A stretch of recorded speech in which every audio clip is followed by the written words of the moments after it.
Welcome to our organ of medicines. दोस्तों, अब हम बात करेंगे एफोरिज्म नंबर 3 की। इसके पहले एफोरिज्म, जो फर्स्ट एफोरिज्म था, ये मिशन ऑफ द फिजिशियन था। जो सेकंड एफोरिज्म था, ये क्या था? आइडियल क्योर था। और जो थर्ड एफोरिज्म है, या फिर हम कंबाइंडली बोल सकते हैं कि जो 3, 4, 5 है, इसको ये एफोरिज्म क्या डिफाइन करेगा? ये क्वालिफिकेशंस ऑफ फिजिशियन, ठीक है ना? फिजिशियंस की क्वालिफिकेशन करेगा। तो मैं आपको ये बोल सकता हूँ एफोरिज्म जो है 3, एफोरिज्म 4 और एफोरिज्म 5, मतलब 3, 4, 5 जो एफोरिज्म होगा वो क्या बताएगा? फिजिशियन का क्वालिफिकेशन, फिजिशियन क्वालिफिकेशन। मतलब इतनी सी बात रखो कि जो तीसरा, चौथा, पांचवा एफोरिज्म है, ये यह बताएगा कि कौन सा फिजिशियन कितना क्वालिफाइड है। देखो, जब ऑर्गन ऑफ मेडिसिन आपको फील हो जाएगी ना, तो आपको बहुत आसान से समझ में आएगा। तो बात करेंगे 3, 4, 5 को कंबाइंडली क्या होता है, ये डिफाइन करता है फिजिशियन की क्वालिफिकेशंस के बारे में बात करेगा। और अब हम बात करेंगे aphorism number, particularly aphorism number 3 की। तो अगर एफोरिज्म नंबर 3 की बात करें तो एक आता है परसेप्शन। क्या आता है? तो परसेप्शन मतलब एक प्रकार का होता है कि समझना, अनुभूति। परसेप्शन किस चीज़ को, एक अच्छा ट्रू प्रैक्टिशनर है तो डॉक्टर सैमुअल हनीमैन ने एक ट्रू प्रैक्टिशनर के लिए 4 एस्पेक्ट बताए थे ना। अगर कोई ट्रू प्रैक्टिशनर है तो 4 एस्पेक्ट को अगर वो फॉलो करेगा तो उसको क्या बोलते हैं? वो master of the healing art होगा। मतलब वो किसी भी बीमारी को रिकॉग्नाइज करने में, उसको थेरेपेटिकली अप्लाई करने में बहुत ज़्यादा हेल्पफुल होगा। तो अब हम डिटेल की बात करेंगे। देखो, कंबाइंडली 3, 4, 5 एफोरिज्म फिजिशियन क्वालिफिकेशन बात करेगा। अब हम स्पेशली बात करेंगे एफोरिज्म नंबर 3 की। तो एफोरिज्म नंबर 3 में जो सबसे इंपॉर्टेंट है वो बात है, एक आता है परसेप्शंस। मैं शब्द लिख रहा हूं, परसेप्शन। परसेप्शन, किस चीज़ का परसेप्शन होना चाहिए? 3 बातें होना चाहिए। पहला डिजीज के बारे में होना चाहिए, दूसरा मेडिसिन के बारे में होना चाहिए, और चौथा उसके एप्लीकेशंस के बारे में होना चाहिए। तो परसेप्शन होना चाहिए, अनुभूति होनी चाहिए, या इसी को परसीव भी बोलते हैं कभी कभी। परसीव होना चाहिए मतलब समझना चाहिए इन किस चीज़ के बारे में? 3 चीज़ के बारे में कि डिजीज़ क्या है, बीमारी क्या है, ठीक है ना? और दूसरा क्या है, अगर बीमारी हो गई है तो उसका मेडिसिन क्या है। और तीसरी बात अगर आ गई, अगर आपके पास मेडिसिन है, अवेलेबल है, तो उसका एप्लीकेशन कैसे करोगे? एप्लीकेशन, ये बहुत आसान भाषा में अगर बात बोलेंगे तो एफोरिज्म नंबर 3 ही। देखो, कंबाइंडली तो फिजिशियन की क्वालिफिकेशन बताता है, लेकिन पर्टिकुलरली अगर बात करोगे एफोरिज्म नंबर 3 की, तो परसेप्शंस होता है डिजीज, बीमारी का समझ, कितना आपको जानकारी है डिजीज के बारे में, कितना आपको जानकारी है, आपको नॉलेज है मेडिसिन के बारे में। और तीसरी बात आई क्या है? उसका एप्लीकेशन करोगे। तो कंबाइंडली आप ये बोल सकते हो नॉलेज, इसके बारे में कितना नॉलेज है। तो कहीं ना कहीं, ठीक है ना, ये जो तीसरा है नॉलेज ऑफ फिजिशियन, मतलब फिजिशियन की नॉलेज के बारे में बताएं, फिजिशियन के नॉलेज के बारे में बात कर रहा है। बात आई समझ में? तो इतनी बात करेंगे। और इसी को डॉक्टर सैमुअल हनीमैन, अब इसको दूसरे लैंग्वेज में अगर समझाएं तो डॉक्टर सैमुअल हनीमैन ने 4 एस्पेक्ट में समझाया था कि 4 एस्पेक्ट होते हैं, 4 एस्पेक्ट्स होते हैं एक ट्रू प्रैक्टिशनर को। ट्रू प्रैक्टिशनर, ठीक है ना? एक ट्रू प्रैक्टिशनर है तो ट्रू प्रैक्टिशनर को समझने के लिए क्या होनी चाहिए? 4 एस्पेक्ट होते हैं। तो इसको पूरा कर देते हैं। 4 एस्पेक्ट होते हैं, तो इन 4 एस्पेक्ट को बारी बारी से समझेंगे। ज़्यादा डिटेल नहीं करना है। 4 एस्पेक्ट में जो पहला एस्पेक्ट है, पहला है, बहुत ध्यान से सुनना। जैसे आप महसूस खुद करो कि आप एक डॉक्टर हो और कोई आपके सामने पेशेंट आया है, तो पहला आपके दिमाग में ये सवाल जाएगा कि was is to be cure, आपको ठीक करना क्या है। पहला सवाल यही कि सवाल होगा what is to be cure, आपको ठीक क्या करना है। बहुत एकदम बेसिक फंडामेंटल है, आपको ठीक क्या करना है। दूसरा जो पॉइंट आएगा, अब देखो, इसको जो पहला आपको हो गया तो क्या ठीक करना है, मतलब फर्स्टली आप डिजीज के बारे में पता करोगे। दूसरा है, हाँ, अब ये आया कि व्हाट इज द क्यूरेटिव, आपको कौन सा तरीका अपनाना है, व्हाट इज क्यूरेटिव। अब देखो यहां पर अब बार बार आ रहा है, ठीक है ना, क्यूरेटिव शब्द आ गया है। तो एफोरिज्म नंबर 1 में ही मैंने बहुत डिफाइन बढ़िया से समझाया था क्यूरेटिव वे। क्यूरेटिव वे कैसा होना चाहिए? रैपिड होना चाहिए, जल्दी होना चाहिए, परमानेंट होना चाहिए, ठीक है ना। तो क्यूरेटिव वे सप्रेशन पैलिएशन से अलग था। तो यही से बात है। दूसरा आपके सवाल में आ जाएगा व्हाट इज द क्यूरेटिव वे, और तीसरा है how this applied with the individual. अगर आपको क्यूरेटिव वे पता भी चल गया, सही तरीका पता चल गया, तो how it is apply, how it is applied, उसको आप कैसे अप्लाई करोगे ऑन इंडिविजुअल, किसी बीमार पे, किसी पेशेंट पर, ठीक है ना। किस इंडिविजुअल की जगह आप पेशेंट कर सकते हो, कैसे इस्तेमाल करोगे। अब अगर ये 3 चीज आ गई, अब उसको इस्तेमाल कैसे करोगे। और चौथा आ गया रिमूविंग, तो उसके इस्तेमाल करके किसके? रिमूविंग ऑब्स्टिकल, उसकी बाधा को कैसे दूर करोगे, ऑब्स्टिकल।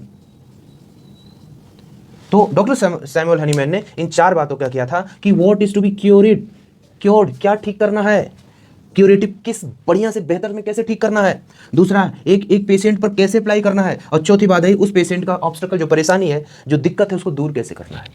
तो कहीं ना कहीं इन 4 बातों में, जैसे बिल्कुल ध्यान से सुनना कि क्योर क्या करना है, कौन सा सही तरीका बहुत होगा, अप्लाई कैसे करना है, और रिमूव ऑब्स्टेकल मतलब परेशानी को दूर कैसे करना है।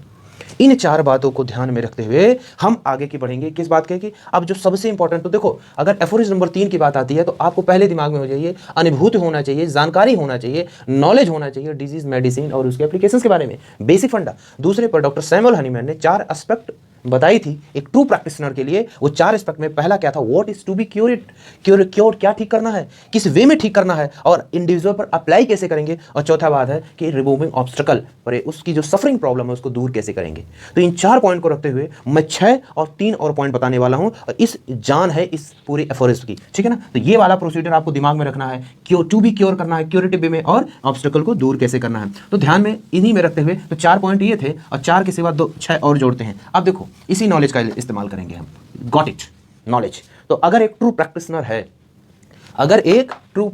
है, तो मैं यहां बोलता हूं उसको क्या चीज होना चाहिए। तो यहां पर मैं 4 के बाद देखो, ये एफोरिज्म नंबर 3 था, ठीक है। तो पहली बात आई ना 6 पॉइंट्स, ध्यान रखना 6 पॉइंट यहां बताए जा रहे हैं जो एक एफोरिज्म की जान है, नॉलेज के बारे में बयान है। तो पहला है नॉलेज ऑफ डिजीज इंडिकेशन। तो पहला आया knowledge of disease, knowledge of disease, बहुत आसान चीज है, इसको समझ लो। नॉलेज ऑफ डिजीज मतलब सिम्टम्स, या फिर आप ये कर दो नॉलेज ऑफ डिजीज इंडिकेशन। बहुत, ये बिल्कुल एकदम आपके लिए आसानी पार्ट है। पहला चीज है कि एक ट्रू प्रैक्टिशनर के लिए सबसे ज्यादा और पहल सबसे इंपॉर्टेंट बात है कि उसको नॉलेज होना चाहिए डिजीज के बारे में, बीमारी के बारे में उसकी जानकारी होनी चाहिए। अगर उसके बारे में जानकारी नहीं होगी तो उसका कोई मतलब नहीं है। और दूसरी बात आती है, अगर उसको डिजीज के बारे में है तो उसका मेडिसिन, तो यही है नॉलेज। तो इसी पर आता है, जब अगर डिजीज है तो दूसरे नंबर पर क्या होना चाहिए, knowledge of medicinal power. Medicinal power मतलब कहीं ना कहीं ये इंपॉर्टेंट है कि अगर उसको नॉलेज तो हो गई, बीमारी के बारे में नॉलेज हो गई, लेकिन दवाई के मेडिसिनल पावर के बारे में भी जानकारी होनी चाहिए, तभी तो वो करेगा। बिल्कुल ध्यान से सुना, बीमारी के बारे में जानकारी, मेडिसिनल पावर के बारे में जानकारी, और तीसरा है नॉलेज ऑफ मेडिसिनल इंडिविजुअल। बहुत तीसरा इंपॉर्टेंट बात आया कि एक देखो इसमें तो चॉइस ऑफ रेमेडी, ठीक है ना। अब यहां पर होना चाहिए knowledge of medicine, knowledge of medicine यहां पर होना चाहिए, लेकिन एक शब्द मैंने लिखा हूं चॉइस ऑफ रेमेडी। ऐसा हो सकता है कि एक परेशानी के लिए, किसी पर्टिकुलर प्रॉब्लम के लिए एक से ज्यादा मेडिसिन हो सकते हैं, लेकिन आपको सेलेक्ट करना है कौन सी मेडिसिन उस पेशेंट के लिए सबसे ज्यादा सही है। तो तीसरी, पहला बात थी कि डिजीज के नॉलेज होना चाहिए, दूसरा है अगर उस दवाई के पावर के बारे में नॉलेज होना चाहिए, और तीसरी बात कर रहा है मेडिसिन के बारे में नॉलेज होना चाहिए, और उसके से सबसे ज्यादा जरूरी है चॉइस ऑफ रेमेडी, मतलब कौन सी दवा को चॉइस करना है, चूज करना है, सेलेक्ट करना है, पेशेंट को देना है, ये डिपेंड करेगा उसके नॉलेज के बेसिस पर। अब अगर ये चीज हो गया, अगर इतनी जानकारी हो गई, तो आप बिना सोचे ये बोल सकते हो कि अगला नॉलेज क्या होगा, प्रॉपर डोज के बारे में। तो मैं यहां पर बोल सकता हूं कि चौथी बात हो जाएगी कि नॉलेज ऑफ प्रॉपर डोज। अब बताओ, आपने अगर दवाई दे दी तो इसका मतलब ये नहीं है, इसका मतलब ये बिल्कुल नहीं है कि आपको उसके डोज के बारे में नहीं, अगर आपने डोजिंग सही नहीं दी तो उस दवाई का कोई वैल्यू नहीं है। और तीसरी है knowledge of repetition of dose. तो 5वें नंबर की बात करेंगे तो knowledge of repetition of dose, repetition of dose, dose का रिपीट कब करना है इसके बारे में आपको नॉलेज होना चाहिए। तो पहला था डिजीज के बारे में नॉलेज, दूसरा था मेडिसिनल पावर के बारे में नॉलेज, तीसरा मेडिसिन के चॉइस ऑफ रेमेडी के बारे में नॉलेज, और चौथा बात था उसका प्रॉपर डोजिंग कैसे करनी है उसके बारे में नॉलेज, और पांचवा हो जाएगा रिपीटिशन ऑफ डोज होना चाहिए, और जो लास्ट में है वो जो सबसे है नॉलेज ऑफ ऑब्स्टेकलिंग टू रिकवरी, मतलब ये होना चाहिए कि परेशानी से कैसे निकालना है, नॉलेज ऑफ, ठीक है, obstacle, knowledge of obstacle to recovery.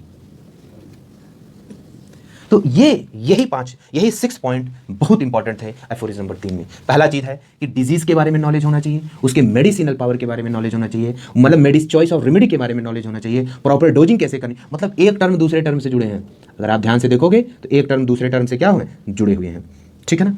पहली बात सिंपल सी लैंग्वेज में, बीमारी कौन सी है, दवाई की मेडिसिनल पावर क्या है, कौन सी मेडिसिन लेनी है, उसका डोज कैसे करना है, उस डोज को रिपीट करना है, और ऑब्स्टेकल जो प्रॉब्लम है उसकी रिकवरी कैसे करनी है।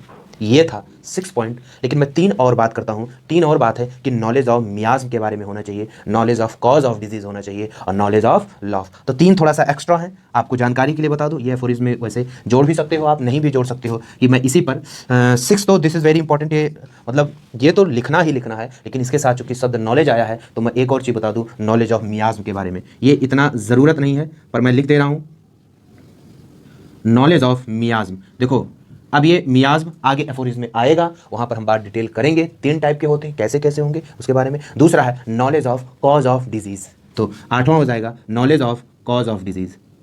आखिर बीमारी जो है किस कारण से हुई, ठीक है ना, इस बारे में नॉलेज होना चाहिए। और जो 9वां पॉइंट है knowledge of law of homeopathy, और जो knowledge of law of homeopathy, law of homeopathy मतलब मियाज्म क्या है, डिजीज क्या है, होम्योपैथी का नियम क्या है। तो इस हिसाब से 6 पॉइंट ए हो जाएंगे और 3 पॉइंट ए हो जाएंगे। पर इंपॉर्टेंट ये 6 से ज़्यादा है, ये 3 उतना इंपॉर्टेंट नहीं है। आगे चलकर आपको बताया जाएगा कि इनका यूज़ क्या है, इनका ये क्या है, ठीक है ना।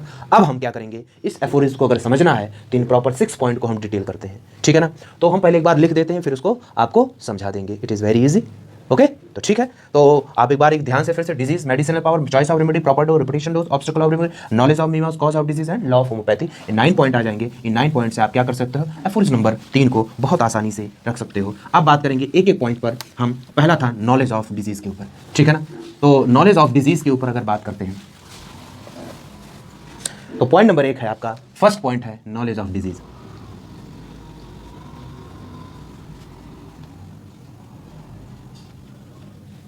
पहला है नॉलेज ऑफ डिजीज। अब हम बात करेंगे जो 6 पॉइंट अभी हमने डिस्कस किया है, उन 6 पॉइंट में जो पहला पॉइंट होगा, पहला पॉइंट क्या है, नॉलेज ऑफ डिजीज ना। नॉलेज ऑफ डिजीज इंडिकेशंस में आएगा। ये छोटा सा पार्ट मैंने लिखा है, इससे आप पूरा समझ जाओगे कि क्या है। पहला चीज देखो, what is the complain of the patient. बिल्कुल बेसिक नॉलेज है। आपके पास एक आप डॉक्टर हो, आपके सामने पेशेंट आया, तो पहला ही सवाल होगा what is the complain of the patient, ठीक है ना।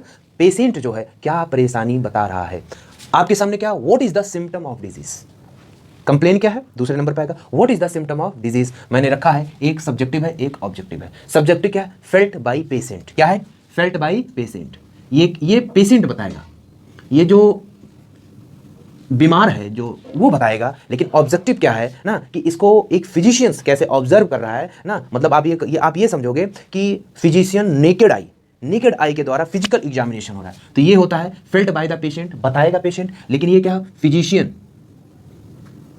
फिजिशियन नेकेड आई से क्या दिखेगा, ठीक है ना। मतलब आप ये समझो, 2 बात बहुत इंपॉर्टेंट आ गई है, एक आ गई है सब्जेक्टिव और एक आ गई है ऑब्जेक्टिव। तो सब्जेक्टिव क्या हो गया कि पेशेंट क्या बता रहा है, ऑब्जेक्टिव हो गया कि डॉक्टर क्या समझ रहा है, डॉक्टर को क्या दिख रहा है। 2 बात आई, यही पे सबसे इंपॉर्टेंट है सब्जेक्टिव और कैसा होना चाहिए सिम्टम, सब्जेक्टिव है कि ऑब्जेक्टिव है। पॉइंट नंबर 3, सवाल पूछोगे कि ये जो बीमारी जो सिम्टम दिख रहा है, हाउ लॉन्ग, कितने दिन से, हाउ लॉन्ग सफरिंग, कितने दिन से आ रही है। बिल्कुल जस्ट फील करो कि आप एक डॉक्टर हो और पेशेंट को देख रहे हो, क्या सवाल पूछना चाहिए, वही सवाल की बात कर रहे हैं। हाउ लॉन्ग सफरिंग, कितने समय से इसको आपको प्रॉब्लम है। चौथी बात I what is the pathological diagnosis of disease, उसका पैथोलॉजिकल डिजीज डायग्नोसिस का क्या रिजल्ट है, ठीक है ना।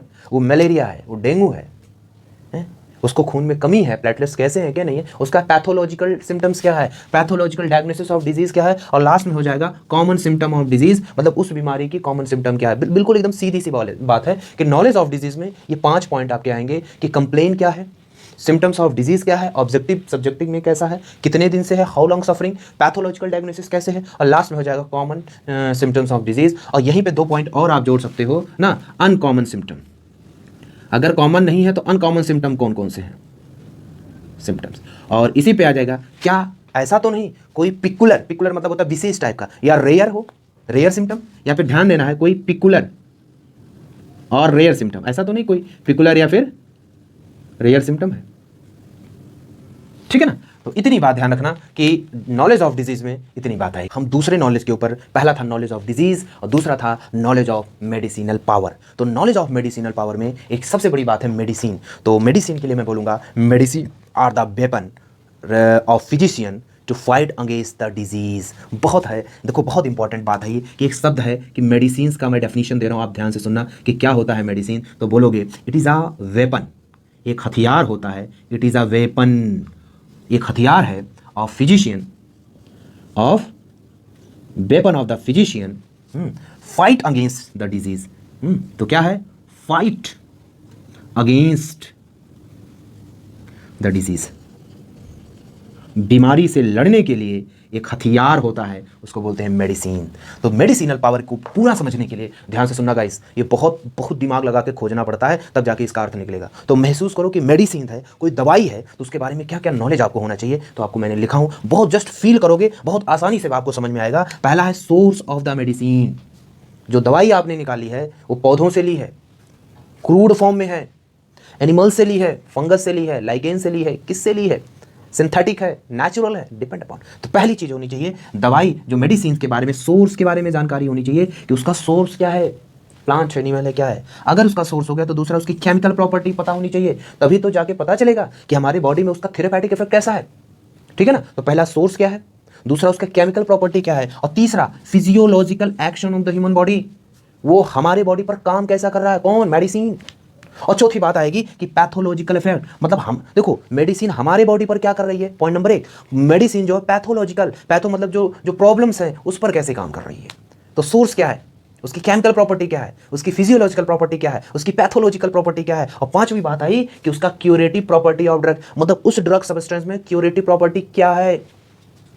जैसे आपको धनिया हुआ, कोरिएंडर हुआ, तो इसमें तो बहुत सी चीजें पाई जाती हैं, लेकिन इसका एक कोई ना कोई केमिकल कंस्टिट्यूएंट्स होगा जो क्योर करेगा। जैसे धनिया में एरोमा के वोलाटाइल्स ऑयल पाए जाते हैं जो हमें एरोमा क्रॉस करते हैं, इसमें एरोमेटिक कंपाउंड्स पाए जाते हैं जिससे हमको सुगंध आता है। तो पूरी धनिया की वजह से तो सुगंधित नहीं होता है, पर्टिकुलर कोई केमिकल कंस्टिट्यूएंट्स होगा उसकी वजह से जो एरोमा होगी। तो सवाल यह है कि क्यूरेटिव प्रॉपर्टी ऑफ ड्रग, उस ड्रग की क्यूरेटिव प्रॉपर्टी, मतलब कौन सा ऐसा सब्सटेंस है जिससे क्या हो रहा है, ड्रग सब्सटेंस का जिससे क्योर हो रहा है। तो सवाल है जो 5वें नंबर पर क्यूरेटिव प्रॉपर्टी।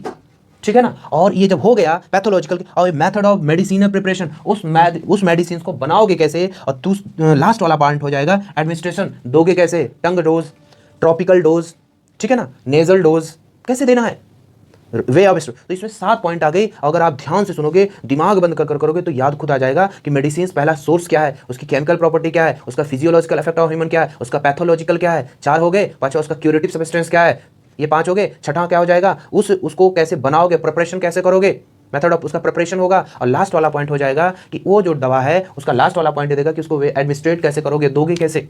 तो 7 बातें हैं, 7 बातें बिल्कुल आसान है। सोर्स क्या है, केमिकल क्या है, फिजियो क्या है, पैथो क्या है, उसका क्यूरेटिव सब्सटेंस क्या है, उसको मेथड ऑफ प्रिपरेशन कैसे करोगे, और लास्ट में होगा उसका एडमिनिस्ट्रेशन कैसे करोगे। तो अगर एक एक शब्द आपको बोला जाए तो इसका सोर्स क्या है, उसका केमिकल नेचर क्या है, उसका फिजियोलॉजिकल क्या है, उसका पैथोलॉजिकल क्या है, उसकी क्यूरेटिव प्रॉपर्टी क्या है, उसका मेथड ऑफ प्रिपरेशन क्या है, और उसका क्या एडमिनिस्ट्रेशन क्या है। अगर ये 7 शब्द याद हो गए ना तो आपको नॉलेज ऑफ ये कोई जरूरत नहीं पड़ेगी। और लास्ट में है मेडिसिन क्या है, medicine is a weapon of physician which fight against the disease ना, मतलब फिजिशियन का एक हथियार होता है जिसके द्वारा बीमारियों से वो क्या करते हैं, लड़ते हैं। ठीक है ना।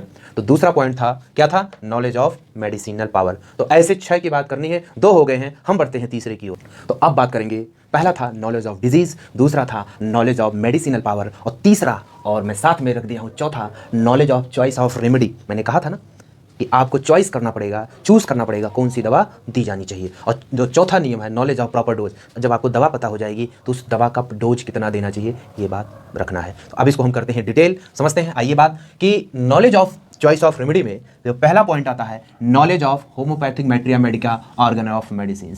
बहुत इंपॉर्टेंट बात है कि आप चॉइस तभी कर पाओगे जब आपको होम्योपैथिक मैट्रिया मेडिका बहुत अच्छे से नॉलेज होगी और ऑर्गेन ऑफ मेडिसिन के बारे में नॉलेज होगा। इन 2 किताबों के बारे में जब तक आपको बढ़िया से नॉलेज नहीं होगा तब तक आप नहीं जानोगे। तो पहली बात यह है कि knowledge of the homeopathic materia medica and knowledge of the organ of medicine के बारे में जानकारी जितनी अच्छी होगी उतनी बढ़िया आपकी चॉइस ऑफ रेमेडी होगी, आप उतनी अच्छा बढ़िया ड्रग्स को चूज कर सकते हो। दूसरी बात आई कि लिखा है physician after depth examination of the patient from disease, मतलब एक शब्द आया totality of the symptoms. Patient को, वो पेशेंट कि जब पेशेंट के सारे सिम्टम्स को जब फिजिशियन पिक्चराइज कर लेगा, कैलकुलेट कर लेगा, जिसको मैंने सब लिखा टोटलिटी ऑफ द सिम्टम, पूरे सिम्टम्स को वो कर लेगा, नोट कर लेगा, फिर वो क्या करेगा, कंपेयर करेगा उस पेशेंट की बीमारी को with medicine listed in the homeopathic materia medica. Homeopathic materia medica से उसकी उस पेशेंट की सारी बीमारी को लिस्ट करेगा और कंपेयर करेगा दोनों को। देखो बहुत इंपॉर्टेंट है। और जितना आगे लिखा एट लास्ट में क्या करेगा, सेलेक्ट मोस्ट सिमिलर, जो बहुत इंपॉर्टेंट है, most similar medicine with the patient. तीन बातें यहां पर आई हैं, आपको कंप्लीट नॉलेज होना चाहिए दो बुक के बारे में, होम्योपैथिक मैट्रिया मेडिका के बारे में, ऑर्गेनल ऑफ मेडिसिन के बारे में। दूसरी बात आई, फिजिशियन को totality of the symptom calculate करना होगा कि कितने उसके उस बीमारी से सिम्टम्स हैं, और उस बीमारी को कंपेयर करना होगा, मिलाना होगा किसी होम्योपैथिक मैट्रिया मेडिका से, उस होम्योपैथिक मैट्रिया मेडिका में जितना ज्यादा सिमिलर, क्योंकि होम्योपैथिक मैट्रिया मेडिका में पूरी बीमारी के बारे में सारे गुण दे रखे हैं, उन गुणों से उसके दोनों को मिलान करना होगा, जो सबसे ज्यादा मोस्ट सिमिलर, जो सबसे ज्यादा कैरेक्टर जिसमें मिल जाए वही रेमेडी को चॉइस करना होगा। इसीलिए लिखा है चॉइस ऑफ रेमेडी। इसका मतलब अगर ऑर्गेनल ऑफ मेडिसिन और मैट्रिया मेडिका का आपको नॉलेज नहीं हुआ तो there is nothing to be a make a good homoeopathic doctor. आप अच्छे डॉक्टर नहीं बन सकते हो अगर इनका प्रॉपर नॉलेज नहीं हुआ तो चॉइस ऑफ रेमेडी में सबसे इंपॉर्टेंट यही बात आती है। करना बहुत बहुत ईजी बात है कि आपको नॉलेज होना चाहिए दो बुक के बारे में, उसके बाद आपको उस पेशेंट में पूरी सिम्टम्स देखने हैं, उस सिम्टम्स को कंपेयर करना होम्योपैथिक मैट्रिया मेडिका में, और जो सबसे ज्यादा सिमिलर होगा उसी को आपको सेलेक्ट करना है, उसी दवाई को देना है, उसी दवाई को प्रेस्क्राइब करना है। This is the third point, knowledge of the choice of remedy. और बात करते हैं चौथे पर, knowledge of the proper dose. जब आपको रेमेडी पता चल गई कि ये रेमेडी हमको देनी है तो उसकी डोजिंग के बारे में, तो यहां पर एक लिखा है, dose is the quantity of medicine needed to cure the patient. किसी पेशेंट को अगर ठीक करना है तो उसकी प्रॉपर डोज होना चाहिए। पॉइंट नंबर एक है कि बहुत आसान है, डोज क्या है, एक क्वांटिटी ऑफ मेडिसिन है, एक मेडिसिन की मात्रा है जो चाहिए ही चाहिए क्योर द पेशेंट। एक बीमार को सही करने के लिए एक प्रॉपर डोज होनी चाहिए, क्वांटिटी ऑफ मेडिसिन पहला हो गया। और दूसरा जो सबसे इंपॉर्टेंट है, बहुत अच्छी लाइन है कि quality of medicine is more important than quantity. दोस्तों बार बार मैं कहता हूं कि अपनी जिंदगी में, अपने जीवन में हमेशा क्वालिटी को एक्वायर करो, क्वांटिटी को नहीं। जब आप अपनी अंदर क्वालिटी को एक्वायर करोगे तो आप बहुत ही इंथुजियाज्म रहोगे, बहुत ही मेंटली पावरफुल रहोगे, और आपको कोई हराना और कोई फ्रस्ट्रेट नहीं कर सकता है। तो quality is preferent than quantity. तो ऐसी बात आई है, quality of medicine is more important than quantity. ऐसा नहीं है ज्यादा खाना है, थोड़ा खाना है, पर असरदार खाना है, दमदार खाना है, इसका मतलब है मतलब कम खाओ, क्वालिटी वाली चीज है। तो क्वालिटी को प्रेफरेंस करो, क्वांटिटी मत करो। यही बात होम्योपैथिक की रूल्स बताते हैं। आगे एक वैज्ञानिक है, एक डॉक्टर है, अर्नडेट सुजे रूल्स ना, जो भी नाम है अर्नडेट सुल्जे रूल या सुल्जेज रूल्स। वो सुल्जेज रूल्स क्या कहते हैं, फॉर एवरी सब्सटेंस के लिए अगर स्मॉल डोज दोगे तो स्टिमुलेंट की तरह काम करेगा, उत्तेजना की काम करेगा, स्टिमुलेट करेगा, ठीक है ना। अगर उसका मीडियम डोज दोगे आप किसी चीज का तो ये क्या करता है, इनहिबिट करता है, रोक देता है, सप्रेस कर देता है, दबा देता है किस चीज को, कोई भी पार्ट इफेक्टिव हो। अब अगर आपने लार्ज डोज दिया तो सीधे किल करता है। तो डॉक्टर सैमुअल हालीमैन हमेशा स्मॉल डोज को ही प्रेफरेंस किए थे, कभी भी लार्ज डोज को नहीं। स्मॉल डोज को बहुत अच्छा माना है कि जितना स्मॉल डोज होगा उतना ही कम साइड इफेक्ट के चांस होंगे, बॉडी को उतना ही ज़्यादा क्यूरेटिव वे मिल जाएगा किसी बीमारी को ठीक करने में, वाइटल फोर्स को ठीक करने में। ये चार बात हैं, एक है नॉलेज ऑफ द रेमेडी, एक है knowledge of the proper dose. ये था चार। और अब बात करेंगे पाँच।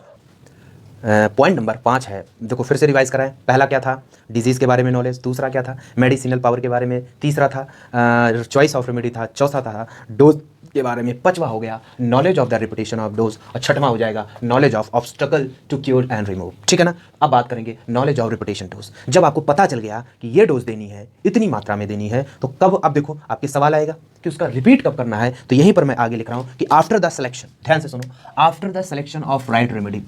जब आपने सही रेमेडी को सेलेक्ट कर लिया तो आपके पास ये 7 सवाल आएंगे, और 7 सवाल बहुत जेन्युइन है, ऐसा नहीं है 7 सवाल बहुत प्रॉब्लम करेंगे। वही पहला है, how to administer the remedy, इस रेमेडी को कैसे देना है, पॉइंट नंबर 1। दूसरा, व्हेन इट, कब देना है। देखो दूसरा सवाल आया, कैसे दे, कहां देना है, कैसे देना है, कब देना है। हाउ मतलब कैसे देना है। दूसरा सवाल आया, कब देना है। तीसरी बात आई, व्हेन टू रिपीट, कब दोबारा देना है, उसको दोबारा कब करना है। ऐसा नहीं कि एक बार सुबह खा लिए तो दोपहर में खाना है कि नहीं खाना है, शाम को खाना है कि, तो वही शब्द बात है कि उस राइट रेमेडी को रिपीट कब करना है। दूसरी बात है, अगर रिपीट का नॉलेज हो गया, how many time it repeat, ये सुबह दोपहर शाम 3 टाइम खाना है कि 1 टाइम खाना है, हाउ इट इज रिपीट। बहुत बड़ा लॉजिकल सवाल है। कैसे देना है, मुंह से देना है। कब देना है, सुबह देना है, शाम देना है, दोपहर। तो कब का सवाल आया, क्या है, मॉर्निंग में देना है, सुबह देना है, ठीक है ना, कि दोपहर को देना है, कि आपको शाम को देना है, रात में देना है, ये बात आई। व्हेन टू रिपीट, दोबारा उसको कब देना है, ठीक है ना, दोबारा कब देना है। हाउ मेनी टाइम्स, कितनी बार देना है, कितनी बार देना है। हाउ लॉन्ग टू मेडिसिन, ये कितने दिन तक चलेगी, 1 हफ्ता चलेगी, 1 वीक चलेगी कि 1 मंथ चलेगी। आगे, what is the give along with medicine, इस दवाई के साथ और क्या चीज खाने हैं, क्या चीज नहीं खाने हैं। जैसे अगर आप होम्योपैथिक मेडिसिन खाते हो तो आपको एक चीज के लिए बचाया जाता है, स्पाइसी फूड, क्योंकि जब आप तला भुना चीज़ें ज़्यादा खाते हैं तो आपको होम्योपैथिक मेडिसिन फ़ायदा कम करेगा। तो उसी के साथ है बात आई कि अलॉन्ग विथ मेडिसिन के साथ और क्या आपको लेना है। और बात आया शुड मेडिसिन, क्या इस मेडिसिन को एक बार लेके स्टॉप कर देना है या फिर इसकी पोटेंसी को धीरे धीरे रिड्यूस करना है। मतलब आप समझो 1 mm पोटेंसी, फिर उसकी पोटेंसी को धीरे धीरे कम करना है या एक बार खा के रोक देना है। तो सवाल यहीं पे आया कि रिपीटिशन ऑफ डोज में आप इस पॉइंट से आप कर सकते हो क्या कि कैसे देना है, कब देना है, कब रिपीट करना है, कितने टाइम देना है, कब उसको देखो हाउ लॉन्ग कब तक देना है, और उसकी मेडिसिन के साथ क्या देना है, और शुड एक बार देना है या इसकी पोटेंसी को धीरे धीरे कम करना है। ये थी पॉइंट, क्या थी, knowledge of the repetition of dose. 7 point. Last point बात करते हैं knowledge of obstacle to cure and remove. बहुत अच्छी बात आई है कि इवन आफ्टर, अगर आपने ध्यान से very careful selection of administration, बहुत ध्यानपूर्वक आपने मेडिसिन को केयरफुली हैंडल किया है, तो कह रहा है देयर आर द फैक्टर, कुछ ऐसे फैक्टर होते हैं डज नॉट अलाउ, नहीं अलाउ किए जाते, नहीं परमिशन दिए जाते, तो medicine act obstacle the path of the cure. बहुत सी चीजें ऐसी होती हैं जिसको, बहुत सी ऐसी चीजें जिसे आपको 2 एग्जाम्पल से समझना इसका पूरा अर्थ। जैसे आप ठंड के मौसम में बाहर गए और आपको ठंडी हवा ने झोंका मार दिया और आप अंदर आए, इसका मतलब ये हुआ, अब मैं इसको सिंपल वे में आपको समझाना चाहता हूं कि इसका अर्थ क्या हुआ कि आपको सपोज दैट ना, आपको ठंड लग गई ना, कोल्ड विंड ने या ठंडी हवा ने, कोल्ड विंड ने आपको क्या कर दिया, आपको अटैक कर दिया, ठंडी लग गई। तो ऐसा नहीं है कि इस कोल्ड आपको ठंडी लग रही है तो आप दवाई दे देंगे आप ठीक हो जाओगे। इसके लिए सबसे जरूरी बात है कि प्रोटेक्ट करना, इस चीज को पहले रोकना, प्रोटेक्ट करना, प्रोटेक्ट या फिर कवर करना, ठीक है ना, किससे, इस कोल्ड विंड से। मतलब उस पेशेंट को पहली बात तो उस कोल्ड विंड से बचाओ, ठीक है ना, तभी रुकेगा। इसका मतलब वही शब्द आया कि does not allow the medicine to act obstacles. ऐसा बहुत बार होता है कि जरूरी नहीं है कि कोई मेडिसिन है, कोई बाधा को हमेशा आप, ऐसा नहीं है कि आपने 2 दवाई खाई और बाहर ठंडी हवा में खड़े हो गए, बोले मैं तो दवाई खाकर खाया हूं, सुलट जाओगे। तो सबसे जरूरी चीज है जो कॉजिंग फैक्टर है उसको स्टॉप करना, फिर मेडिसिन देना। और तीसरी, जैसे एक एग्जांपल किया है, एग्जाम्पल की कोई क्रोनिक स्मोकर है या कोई चेन स्मोकर है, सुट्टे पे सुट्टा मारे जा रहा है, ठीक है ना, कोई चेन स्मोकर है, लगातार धुआं उड़ाया जा रहा है, चेन स्मोकर, कोई चेन स्मोकर है। तो अगर कोई बार बार बहुत ज़्यादा सिगरेट पिएगा तो उसमें एक प्रॉब्लम होगी, उसकी ब्रोंकाइटिस में इरिटेशन हो जाएगा। क्या हो जाएगा, ब्रोंकाइटिस में इरिटेशन, ब्रोंकाइटिस में इरिटेशन हो जाएगा, ठीक है ना, उसकी ब्रोंकाइटिस में इरिटेशन हो जाएगा। और जब ब्रोंकाइटिस में इरिटेशन हो जाएगा तो सबसे, अगर ऐसा नहीं है कि वो दवाई लेगा तो उसकी ब्रोंकाइटिस की इरिटेशन ठीक होगी, सबसे पहले उसको जो ये स्मोकिंग है स्टॉप करना पड़ेगा, स्मोकिंग को बंद करना पड़ेगा, तभी इस चीज़ की, इस ब्रोंकाइटिस का इलाज है, नहीं तो कोई इलाज नहीं है। उसका मतलब knowledge of obstacle to cure and remove, मतलब उस क्योर में, उस सही करने में बाधा क्या है, इसके बारे में आपको नॉलेज होना चाहिए। ऐसा नहीं है कि कोई ब्रोंकाइटिस का पेशेंट आया, वो धड़ाधड़ सुट्टे पे सुट्टा मार रहा है, आपने कहा yes I am a doctor, I am treat this patient, आपने दवाई दे दी, आपने उसका सुट्टा मारना बंद नहीं कराया, तो आपकी दवाई का कोई फायदा नहीं होगा। तो उस मेडिसिन के ऑब्स्टेकल, उस क्योर के ऑब्स्टेकल के बारे में आपको नॉलेज होना चाहिए। बात आई समझ? ऐसी बहुत सी चीज़ें हैं। तो इस एफोरिज्म नंबर 3 को अगर हम समराइज करते हैं तो समराइज में आपको बात बहुत 3 निकल आएगी। और पहला आएगा 3, 4, 5 क्वालिफिकेशन ऑफ फिजिशियन, फिजिशियन की क्वालिफिकेशन क्या है। और पर्टिकुलरली अगर 3 की बात करें तो ये है knowledge of disease, knowledge of medicine, knowledge of medicinal power, knowledge of choice of remedy, knowledge of dose, knowledge of repetition of dose and knowledge of obstacle to cure। ये 6 पॉइंट्स बहुत important है। और अगर इन 6 point को मेरे लिखे द्वारा आपको बहुत अच्छी तरह तैयार है तो एफओरी नंबर 3 बोले चाहिए याद होगा, मस्त याद होगा। अगर वीडियो अच्छा लाइक लगे, पढ़ाने का स्टाइल लगे, एनर्जेटिक लगे तो आप मेरे को कमेंट कर सकते हैं, थोड़ा सा कर दोगे ना तो मज़ा आएगा। मिलते हैं एक और एफओरी 4थे 5वें के साथ अगले लेक्चर में। जय हिंद।